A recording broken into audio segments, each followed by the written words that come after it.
예수님께서 제자들에게 예루살렘을 떠나지 말고 하나님 아버지께서 너희에게 보내주시겠다고 약속하신 보혜사 성령을 기다리라고 말씀하셨습니다.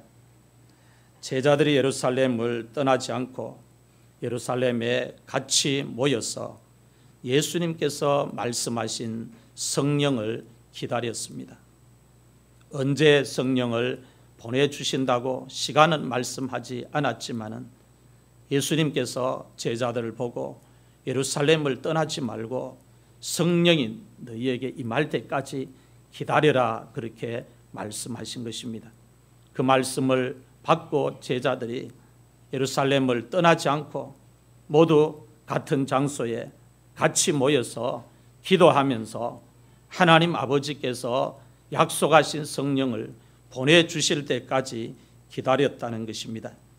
성령을 기다린 사람들이 제자들을 포함해서 약 120명 정도 모였다고 누가가 성경에 기록을 하고 있습니다.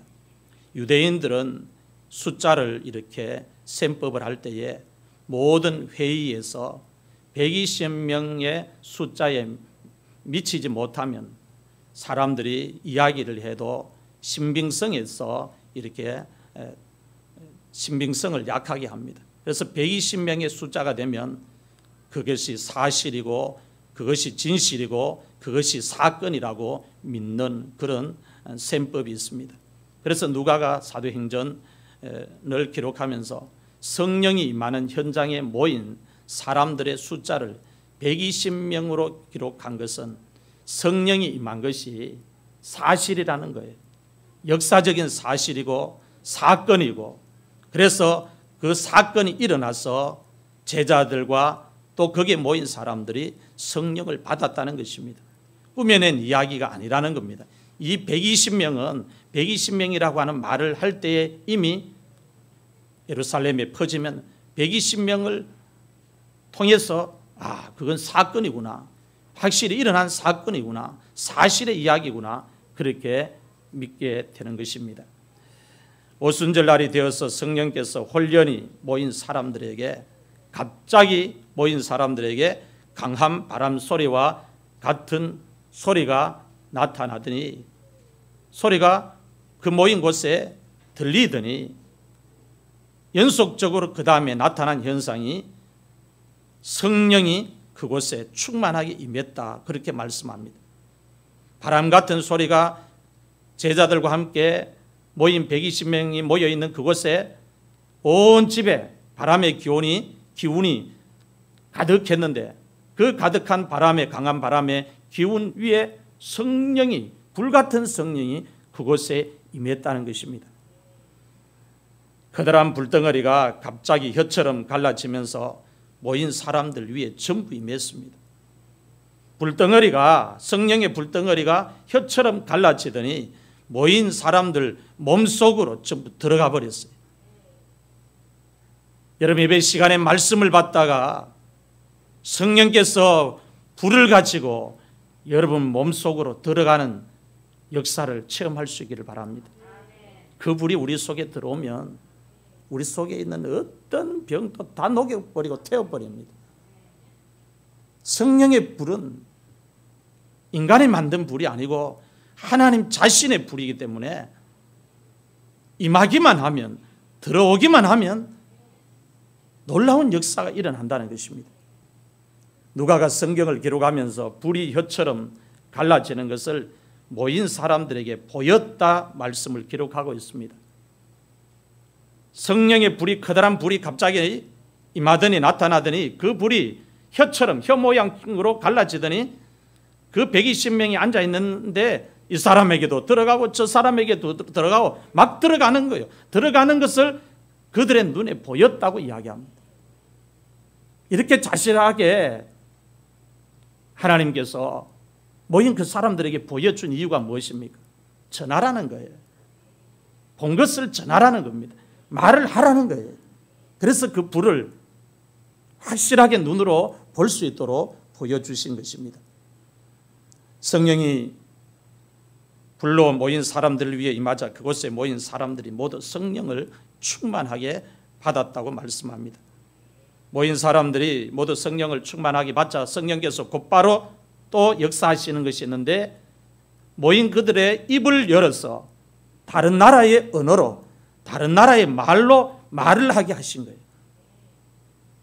제자들이 다른 나라의 언어로 말을 하자 천하 각국으로부터 올라와서 예루살렘에 모인 유대인들이 그 소리를 듣고, 다른 나라 언어로 제자들이 말하는 그 소리를 듣고 다 놀라면서 전부 한마디씩 하는데, 도대체 이것이 어떻게 된 일이냐라고 말을 했습니다.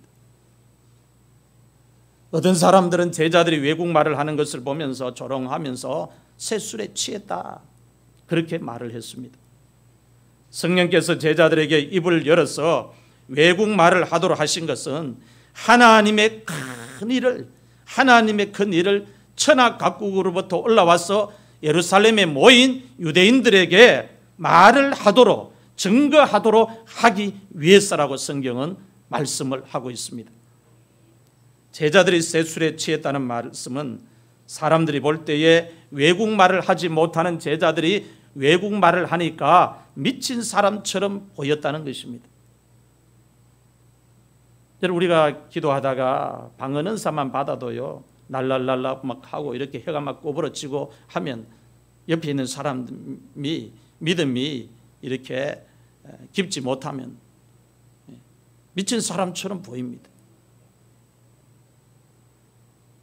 제자들이 지금 외국말을 전혀 하지 못하는 갈릴리 출신이고 무식한 사람들인데, 그들의 입이 열려서 외국말을 하는데, 다른 나라의 언어를 하는데 15개의 언어를 하니까 사람들이 전부 놀랐어.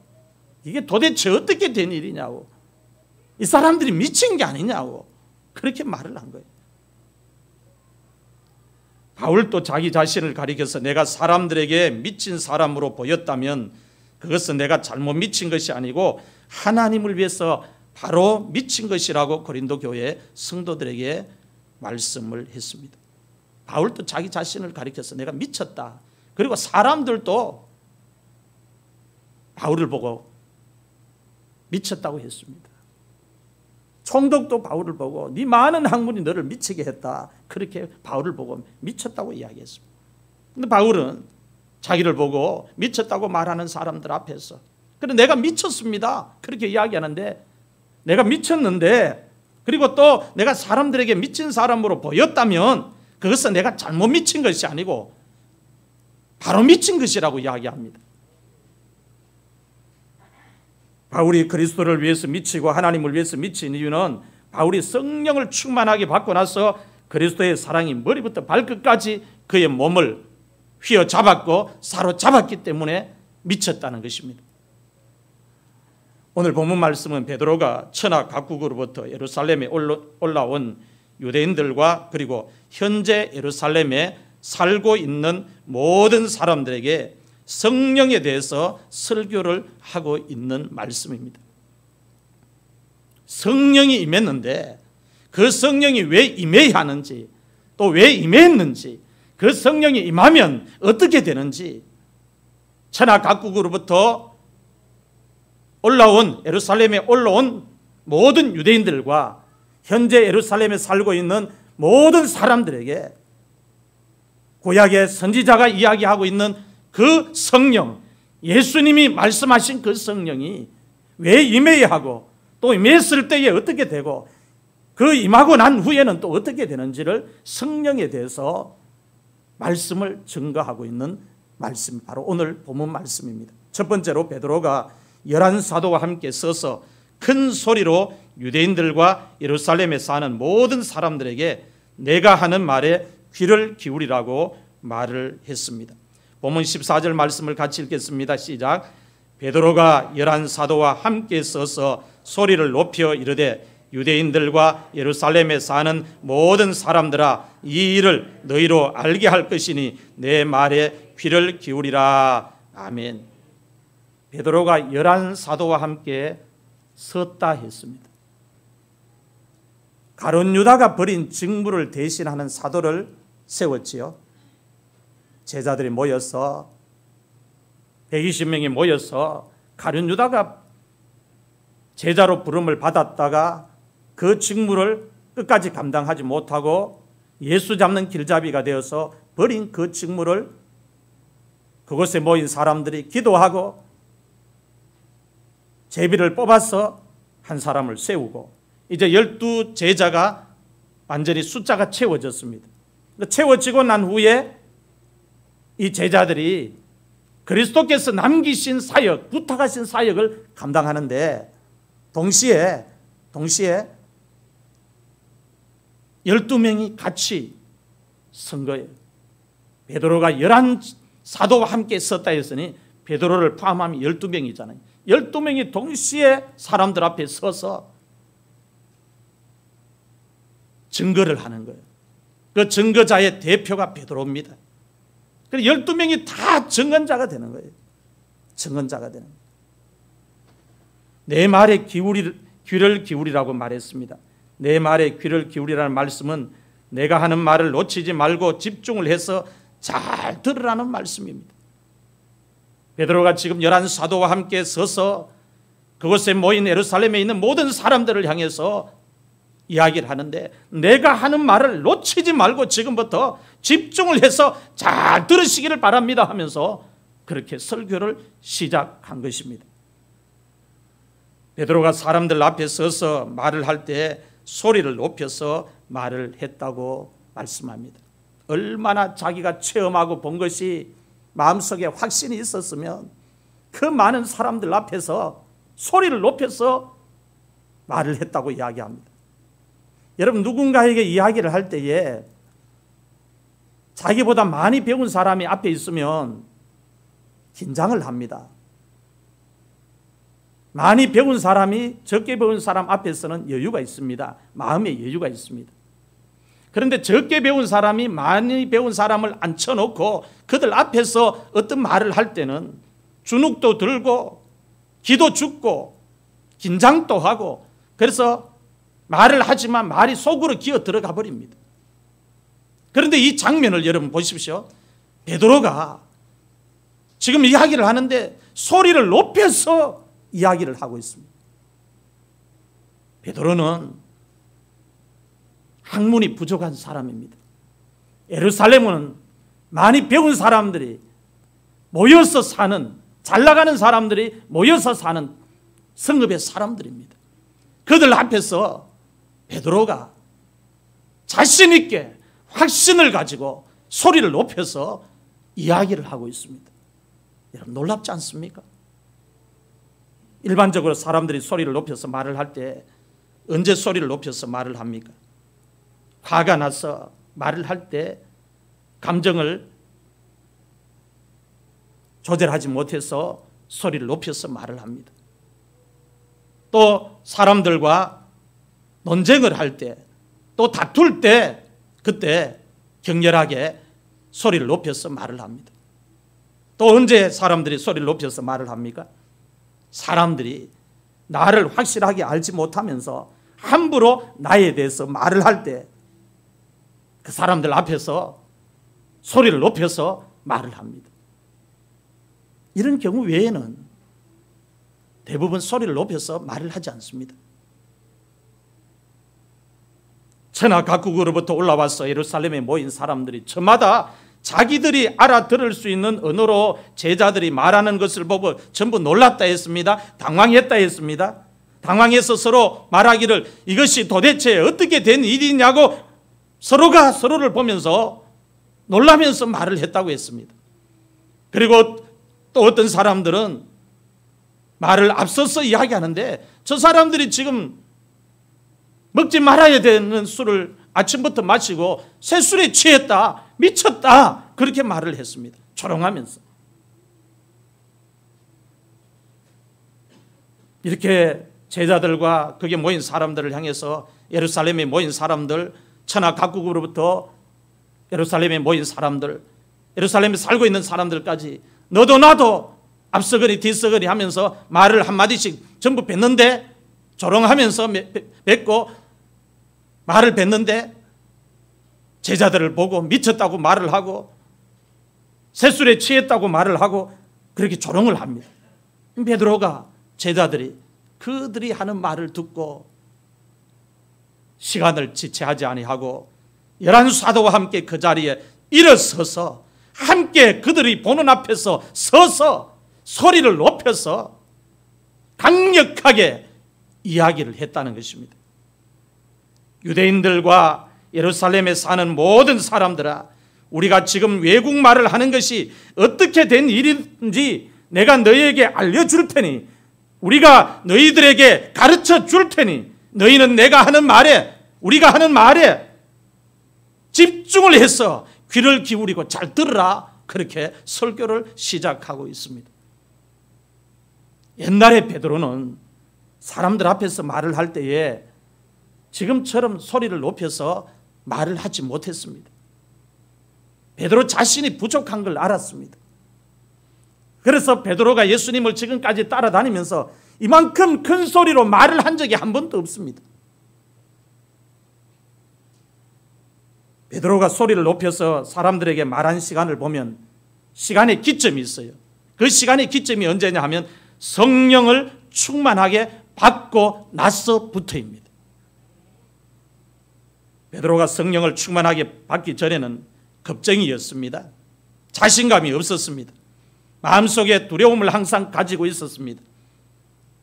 두려움을 가지고 있다 보니까 대제사장의 집에 예수님이 붙잡혀 갔을 때에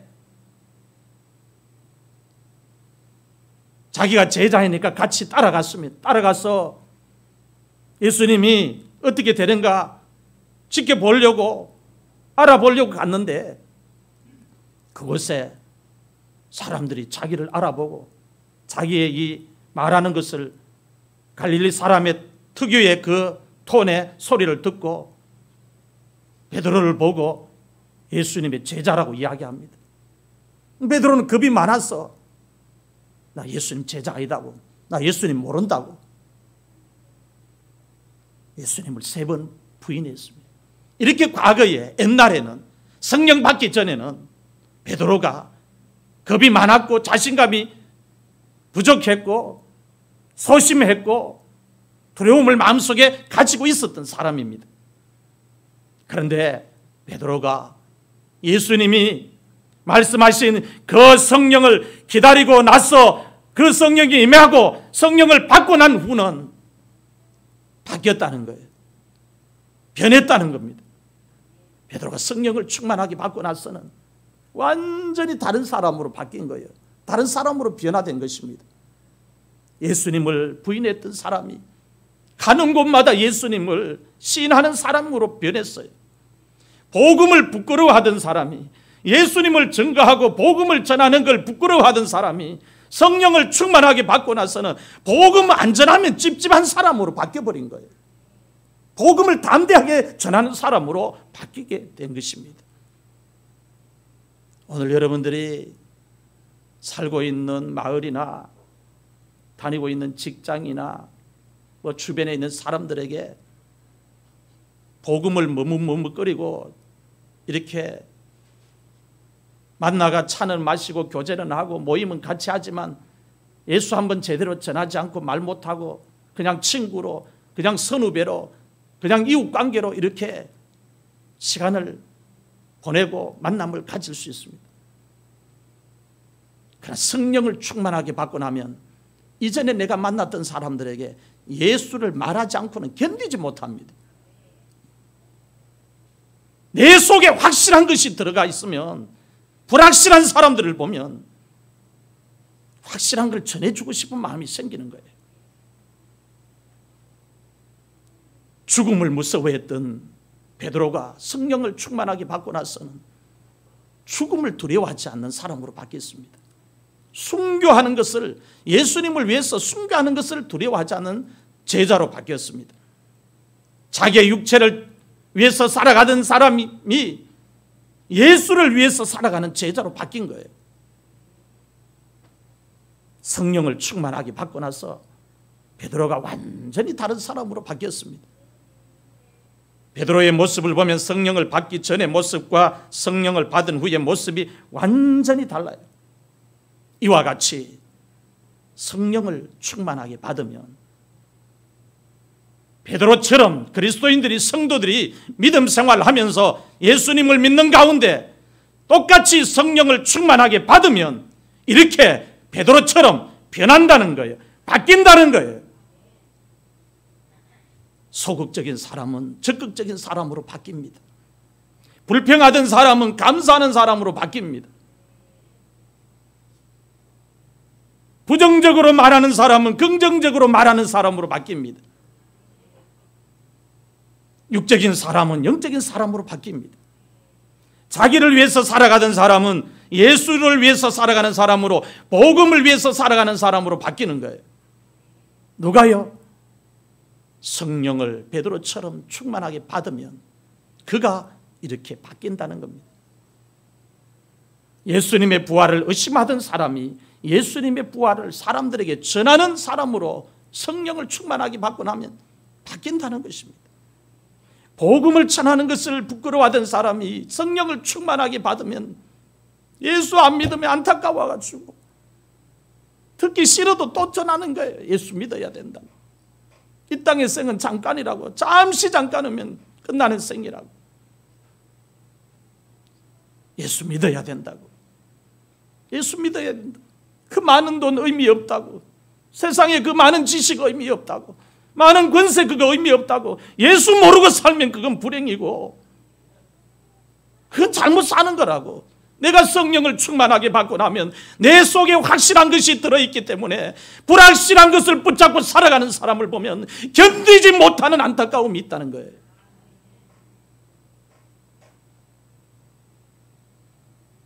오늘 우리 교회도 성령을 충만하게 받은 사람들이, 성도들이 이 자리에 채워지면요, 교회가 확 뒤집어집니다. 한 사람만 제대로 성령에 미쳐버리면요, 교회가 놀라운 성령의 역사가 일어납니다. 인천의 주한장로교회가 제일 큰 교회 아닙니까? 나경민 목사님 간암 사기로 병원에서 사형 선고를 받고 하나님이 치료해 주셔가지고 다시 생명을 이렇게 받아서 사니까 목사님의 설교가 죽음 문턱까지, 병원에서 이제 죽는다고 하고 그 시간까지 가서 하나님이 살려줬으니까 다시 살았을 때의 설교가 어떻겠어요? 옛날 설교하고 똑같겠습니까? 다릅니다. 그 문턱에서 예수 만났는데 설교가 똑같을 수 없잖아요. 그래서 설교가 다르는 거예요. 그 설교를 듣고 성도 중에 한 사람이 바뀌는데 그 바뀐 사람이 안강자 권사입니다. 가난한 한 여성도가 바뀌어가 목사님을 통해서 하나님이 저렇게 큰 능력을 가지고 큰 손을 가지고 일하셨는데 나도 예수님께 한번 붙들려 봐야지, 예수님 앞에 한번 미쳐봐야지 하면서 그렇게 삶을 유턴합니다. 이 안강자 권사님이 집사님 때부터 전도하는데 피파가는 남편까지 다 구원하고 인천 주한장로교회 8,700명을 전도회가 그 자리를 다 채웠습니다. 그래서 수만 명의 교인이 되고 교회가 되었어요. 예수께 제대로 한 사람이 미쳐버리면, 예수께 제대로 한 사람이 미쳐버리면 사도행전의 역사는 어느 곳이든지 어느 도시든지 쓸 수 있다 이 말이에요. 예수 제대로 안 만나고 성령 제대로 안 받고 믿음 생활하니까 맨날 머리로 계산하고 예수 믿고 그렇게 하는 거지요. 한번 죽은 문턱까지 가보고 나면 달라지게 돼 있다 이 말이에요. 생각이 바뀌게 돼 있다는 거예요. 성령 받으면 바뀐다는 것입니다. 바뀐다는 거예요. 이것뿐만이 아닙니다. 성령을 충만하게 받으면 속사람이 거룩하게 변화됩니다. 속사람이 어떻게 거룩하게 변화되는가 하면 성령께서 사람들의 마음을 온유하게 만들어서 겸손하게 만들어서 하나님의 말씀을 지키면서 순종하면서 살아가도록 만드는 거예요. 우리 힘으로 하나님 말씀 못 지킵니다. 우리 힘으로 하나님 말씀 순종 못합니다. 성령이 우리 속에 충만하게 임하면 우리 마음을 바꾸어요. 거친 마음은 온유한 마음으로 바꾸고 가난한 마음은 겸손한 마음으로 바꿔서 하나님의 말씀을 붙들게 만들고 지키게 만들고 순종하게 만든다는 거예요. 그래서 그리스도의 사람으로 세워놓는 거예요. 성령이 하는 일이 바로 그런 일이라는 겁니다. 에베소서 5장 15절에서 18절 말씀을 보면 오직 성령을 충만하게 받으라고 말씀하고 있습니다. 같이 읽겠습니다. 시작. 그런즉 너희가 어떻게 행할지를 자세히 주의하여 지혜 없는 자같이 하지 말고 오직 지혜 있는 자같이 하여 세월을 아끼라. 때가 악하니라. 그러므로 어리석은 자가 되지 말고 오직 주의 뜻이 무엇인가 이해하라. 술 취하지 말라. 이는 방탕한 것이니 오직 성령으로 충만함을 받으라. 아멘. 술 취하지 말라는 말씀은 세상에 미치지 말라는 말씀입니다. 세상에 빠지지 말라는 말씀입니다. 왜 세상에 미치면 안 되느냐? 왜 세상에 빠지면 안 되느냐 하면 때가 임박했기 때문이라는 거예요. 주님이 오실 날이 임박했기 때문에 말세의 성도는, 말세의 그리스도인들은 세상에 빠지면 안 된다는 겁니다. 술 취하지 말라고 이야기하는 거예요. 그리스도인들이 세상에 미치는 것, 빠지는 것은 영적으로 그리스도인들이 세상에서 방탕한 사람이 되는 것이라고 성경은 가르치고 있습니다. 때가 악하기 때문에 그리스도인들이 어리석은 사람이 되지 말고 주님의 뜻이 무엇인지 분별하면서 살아가야 합니다. 때가 악하기 때문에 그리스도인들이 영적으로 방탕하게 살지 말고 지혜 있는 자같이 하여 세월을 아끼면서 살아가야 합니다. 여러분, 우리가 돈을 수십억 갖고 있어도 주님 내 영혼 불러갈 때 내 믿음이 구원받는 믿음으로 준비되어 있지 않고 주님 앞에 설 때 너 안 돼, 난 너 몰라 하면서 거절하면 내가 이 땅에서 벌어놓은 돈 가지고 주님 내 이 돈을 가지고 천국을 살라 하는데 보내주십시오 한다고 주님이 들어 보내주겠습니까? 천국은, 구원은 이 땅에서 내 육체 속에 영혼이 거할 때 그 시간 동안만 기회가 있고 시간이 있음을 성경은 가르쳐 주고 있습니다. 때가 악하기 때문에 그리스도인들이 세상에 미치지 말고 빠지지 말고 오직 성령의 충만함을 받으라, 그렇게 가르치고 있습니다. 성령을 충만하게 받으라는 거예요. 성령을 충만하게 받으라는 거예요. 성령을 충만하게 받으면 베드로처럼 사람들 앞에서 복음을 큰 소리로 말하는 사람으로 바뀌고 담대하게 말하는 사람으로 바뀐다는 겁니다. 여러분, 기도의 제목 많이 갖고 계시잖아요. 그 기도 제목도 하나님 앞에 구하되 성령에 대해서 진지하게 여러분 기도 한번 해보시기를 바랍니다. 주님, 내가 지금까지 믿음 생활하면서 성령을 제대로 내가 체험 못했습니다. 성령을 충만하게 한번 체험하기를 원합니다. 성령을 충만하게 부어주십시오. 성령을 충만하게 내가 체험하기를 원합니다. 다른 어떤 기도보다도 성령에 대해서 예민하게 반응하고 성령을 구하고, 그렇게 성령을 충만하게 받기 위해서 몸부림치다 보면 성령이 불같이 임하는 거예요. 성령은 사모하는 자에게 임합니다. 성령을 구해란 말이에요. 예수님이 성령을 받아라 하는데 우리가 안 받으면 비정상 아니에요. 성령 받고 믿음 생활하라는 거예요. 성령 받고 목사 사명 감당하고, 성령 받고 장로님 사명 감당하고, 성령 받고 권사님 직분 감당하고, 그렇게 하면 주님이 일하신다는 거예요. 성령이 그렇게 중요하다는 것입니다. 두 번째로 베드로가 사람들에게 말하기를 우리가 취한 사람처럼 보이는 것은 요엘 선지자가 예언한 성령을 우리가 충만하게 받았기 때문이라고 말을 했습니다. 베드로가 11 사도와 함께 서서 말을 했습니다. 유대인들과 예루살렘에 사는 모든 사람들아, 이 일을 내가 너희에게 알게 해줄 테니까 내 말에 귀를 기울이라. 때가 제3시니 너희 생각과 같이 사람들이 취한 것이 아니니라.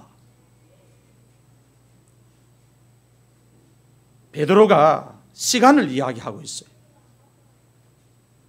예루살렘에 모인 사람들이 제자들을 보고, 그곳에 모인 사람들을 보고 대낮에 술 마시고 술 취했다, 그렇게 미쳤다 이야기하니까 베드로가 설교하면서 그들에게 이야기하기를 때가 제3시다, 그렇게 이야기를 합니다. 3시는 오전 9시를 말합니다. 베드로가 시간을 제3시라고 말을 한 것은 보통 사람들이, 일반 사람들이 술을 마시고 취하는 시간을 설명하기 위해서라는 거예요.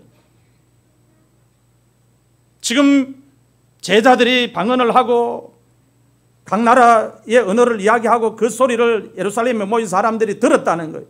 그 들은 시간이, 제자들이 방언을 하고 성령에 붙들려서 입을 연 시간이 때가 제3시라는 거예요. 오전 9시라는 겁니다. 오전 9시라는 거예요. 일반 사람들이 술을 마실 때 언제 마십니까? 오전에 술을 마시지 않고 대부분 오후에 술을 마십니다. 베드로가 말한 시간은 오후가 아니고 오전 9시입니다.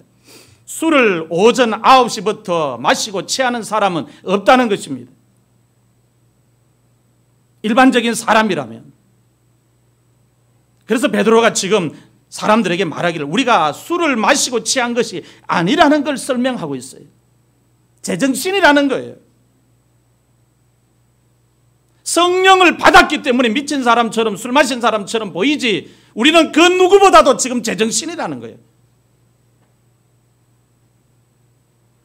우리가 쇠술에 취한 사람처럼 보이는 것은 요엘 선지자를 통해서 하나님께서 성령에 대해서 말씀하신 예언이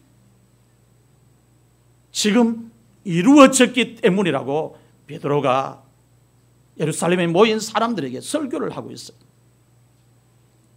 요엘 선지자가 예언한 것이 무엇입니까? 말세에 하나님께서 성령을 모든 육체 위에 부어주신다고 이야기합니다. 말세에 하나님께서 성령을 모든 남종들과 여종들에게 부어주신다고 요엘 선지자를 통해서 성령에 대해서 예언을 하게 하셨어요.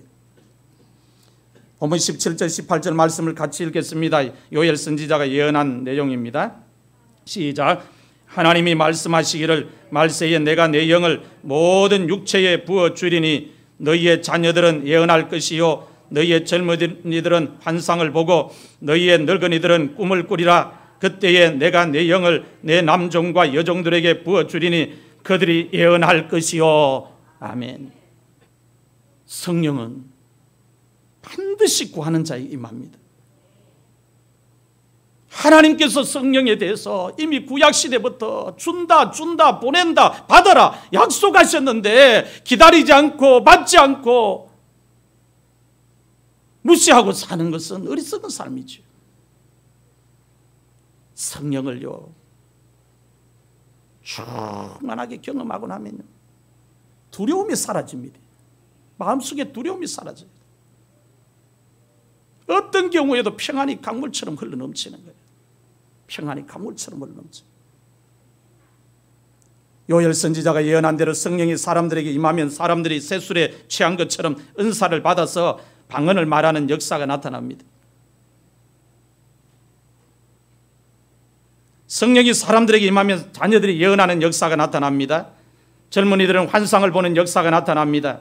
늙은이들은 꿈을 꾸는 역사가 나타납니다. 성령을 충만하게 받았던 사람들이 꿈을 꾸면 꿈이 틀리지 않고 맞아요. 성령을 충만하게 받지 않은 사람들이 꿈을 꾸면 꿈은 선명한데 나중에 이렇게 지나가면 개꿈이, 헛꿈이고. 그런데 성령을 충만하게 받은 사람들이 꿈을 꾸면 그 꿈이 이루어지고 맞아요. 성령이 그만큼 중요한 거예요. 성령이 그만큼 중요한 거예요. 이것뿐만이 아닙니다. 예수님께서 하늘로 승천하시고 성령이 하늘에서 임하면 그 시간이 말세이기 때문에 하늘의 징조가 나타납니다. 성령이 하늘에서 임하면 그때가 말세이기 때문에 하늘의 징조가 나타나요. 하늘의 징조가 나타나요. 본문 17절 18절 말씀을 같이 읽겠습니다. 시작. 또 내가 위로 하늘에서는 기사를 아래로 땅에서는 징조를 베푸리니 그 피와 불과 연기로다. 주의 크고 영화로운 날이 이르기 전에 해가 변하여 어두워지고 달이 변하여 피가 되리라. 누가복음 21장 10절에서 11절 말씀을 같이 읽겠습니다. 시작. 또 이르시되 민족이 민족을 나라가 나라를 대적하여 일어나겠고 곳곳에 큰 지진과 기근과 전염병이 있겠고 또 무서운 일과 하늘로부터 큰 징조들이 있으리라. 아멘. 주의 크고 두려운 날이 이르기 전에 해가 변하여 어두워지고 달이 변하여 피가 되는 무서운 일들이 일어난다고 말씀합니다. 나라가 나라를 대적하는 일들이 일어납니다. 전쟁이 발생한다고 이야기합니다. 그리고 큰 지진이 발생하고 기근이 발생하고 전염병이 발생하는 무서운 일들이 일어난다고 이야기합니다. 언제요? 성령 시대에. 말세에 성령을 물붓듯이 부어주시는 이유는 단 한 가지입니다. 하나님이 택한 영혼을 추수해야 되니까, 구원해야 되니까 성령을 부어서 능력 주어서 교회를 세우고 영혼을 구원하고 병든 자 고치고 예수 전하도록 하기 위해서 말세에 요엘 선지자가 예언한 성령을 교회에 물붓듯이 사모하는 사람에게 크게 부어주신다는 거예요.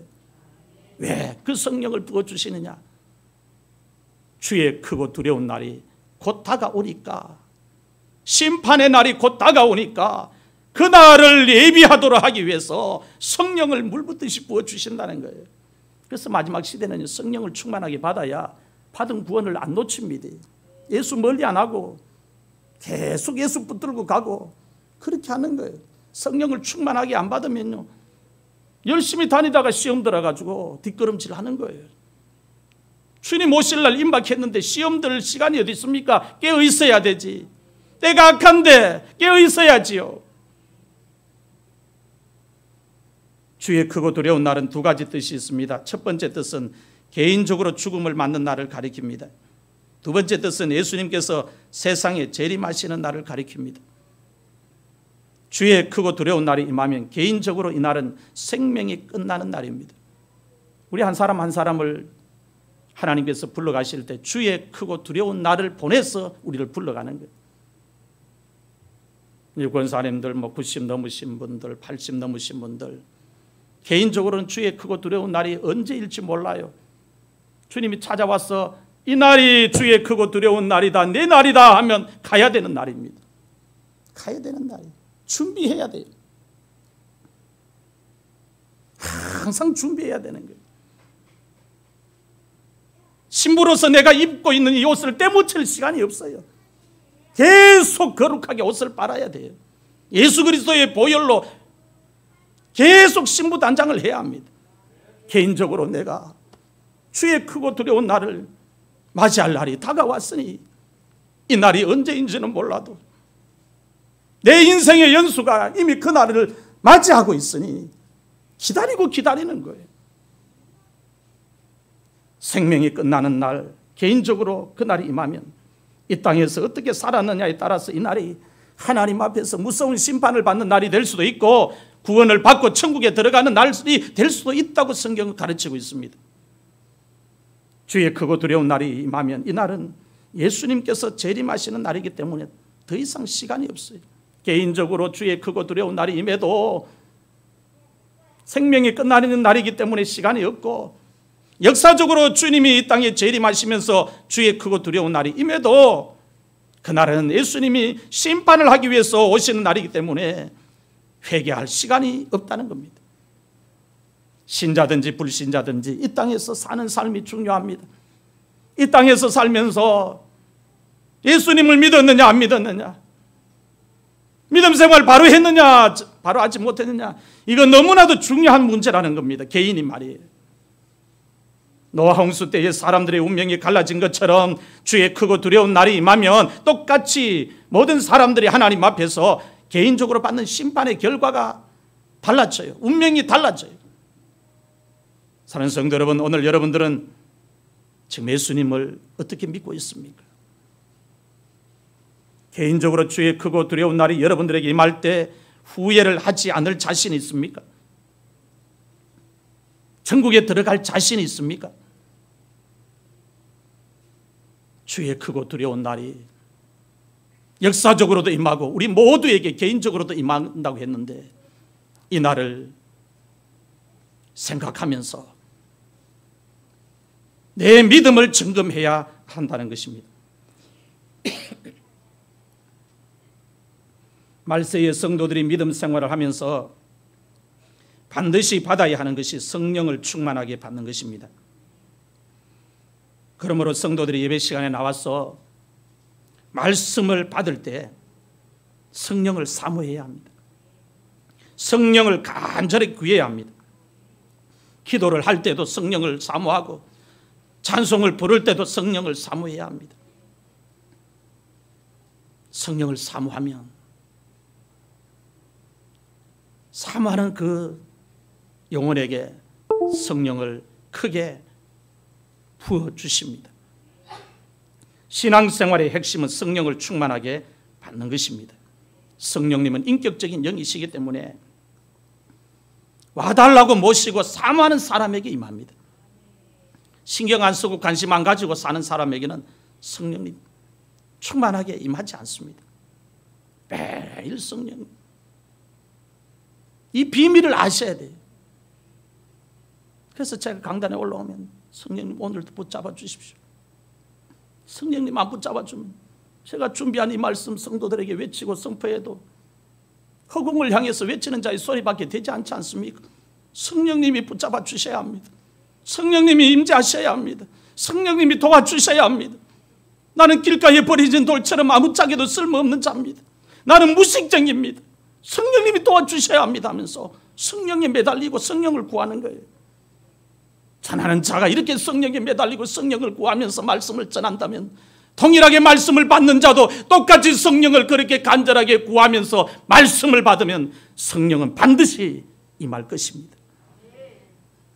오늘 제자들이 성령을 받아서 세술에 취했던 것처럼 오늘 여러분들도 예배 시간마다 성령을 간절하게 사모하고 또 사모해서 성령을 충만하게 받을 수 있기를 주의 이름으로 축원합니다.